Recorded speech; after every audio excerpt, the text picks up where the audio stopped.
Is this the most well-timed open day I think you've had since you've been here? Honestly, I think it is. I don't think it could have came at a better time. I mean, just at the halfway point of the season, sometimes I think an open day can come too early. I think it can come too late.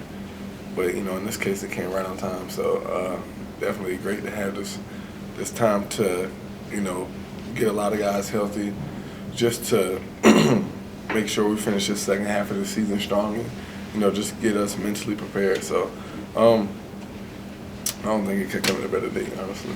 You sit down with Coach Morrison, maybe mapped out what you're trying to accomplish these next 2 weeks. Oh, yeah, definitely. I mean, we talked about it. You know, we just got to make sure that we control what we can. You know, honestly, you know, you never know what's going to happen in college football week to week. You know, some things kind of went in our favor this over the weekend and, you know, put us in a situation where things could potentially happen the way we wanted to. So we got to continue to keep just doing what we can as a program and continue to try to win at a high level, and everything else should fall in place. So, you know. But you individually, is there anything that you're trying to get right? Yeah, you know, this is a big emphasis of, you know, footwork and things of that nature, and just, you know, making sure I'm mentally prepared every week, you know. And, I mean, when you got work weeks like this where, you know, you don't have a game, it just makes it to the point where you can work on the small things that much more because you don't have to get ready for a game. So, big week for us, though. How do you feel about the balance, the offensive sheet? I think you guys are top 10 overall nationally, but also in top 30 in rushing. It seems like you guys have got a lot of good balance going out there. Great balance, and I think that's where we need to be as an offense. For us to be the type of team that we need to be, we have to be balanced. I mean, there can't be days where, I mean, there might be days where it's kind of lopsided, but at the end of the day, it has to be consistent, you know, run past balance. And I think we're doing a great job of that. I think coaches calling the plays and setting up things in that nature for us to have a great balance to keep teams off edge. So, you know, we're doing a great job pass protecting, run blocking, and we just got to keep getting better. What do you got to do what do you got to improve on? Again, just small things. I mean, coming to the you know, my like post analysis of the game for me, you know, when I want to watch the film, I just don't think that, you know, I feel like some of my mechanics was there, but I feel like I kind of took it for granted a little bit on some of those throws I missed. Throws that, I mean, can make in my sleep, you know, just post corner ball, sails high. You know, just trying to aim a little bit too much here and there.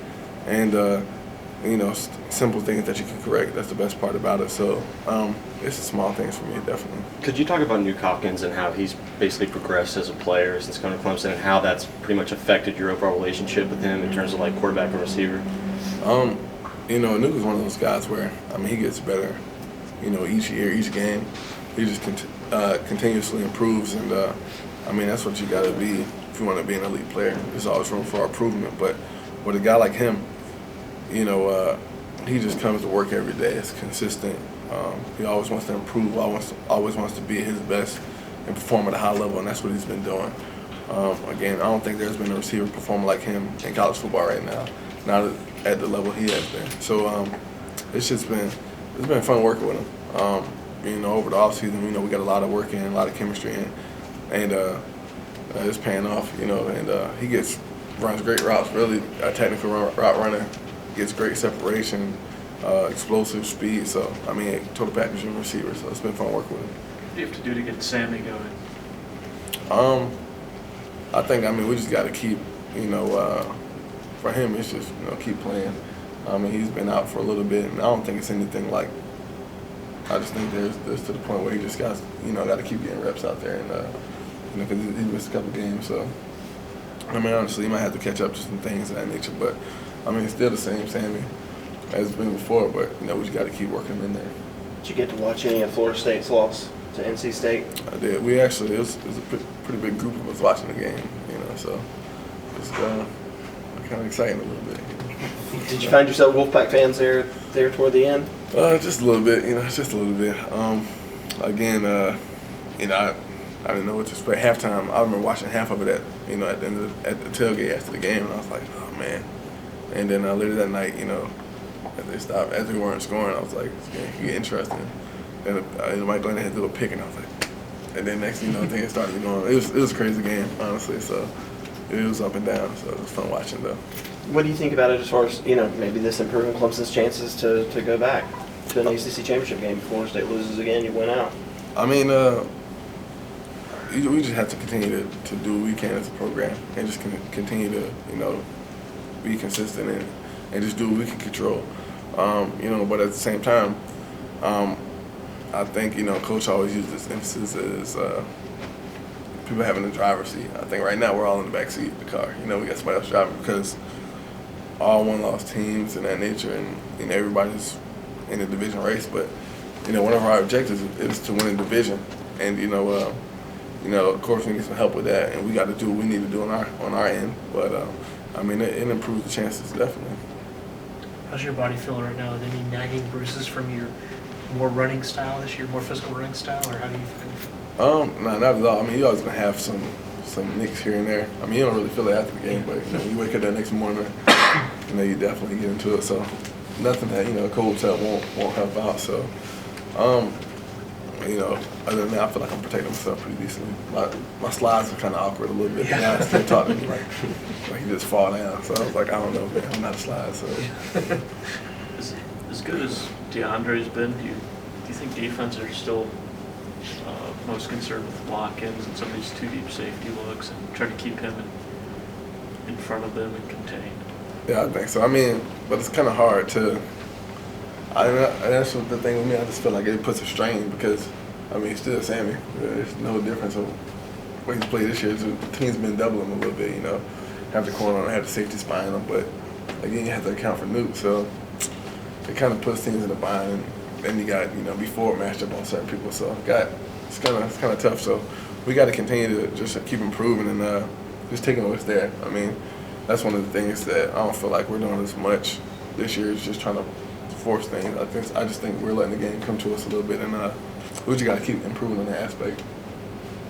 Is the opposing defense's concentration on the Sammy allowing Nuk to do what he's doing? Maybe so. I'm not really sure. I can't really say, between what the D coordinators are thinking of that nature. But there are opportunities where, both of those guys have one-on-one matchups, and if that's the case, we got to take advantage of it. Again, you might have guys safety covering both of them, which leaves Brandon wide open. So it's just one of those things where you kind of got to pick and choose, and hopefully we find the right matchup during that play.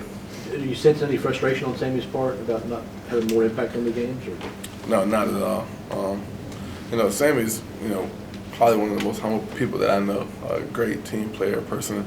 And at the end of the day, for all of us, it's all about just winning these games. Stats are stats, but for us, we're just trying to get these wins and keep improving.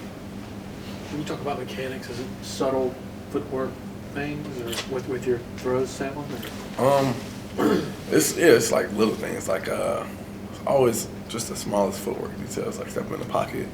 You get your hips open a little bit more. Just you might overstride a little bit, and it's stuff that I think because in this offense you make every throw could be, and it comes at different times. You might have to throw a short pass here, an intermediate deep ball, and they all require different style of mechanics. So we do a lot of footwork drills in practice, and one of the things that the more you don't practice, the easier and natural it comes in the game. So you got to keep improving on it. Anything else? Thank you, sir. Appreciate it. Appreciate it.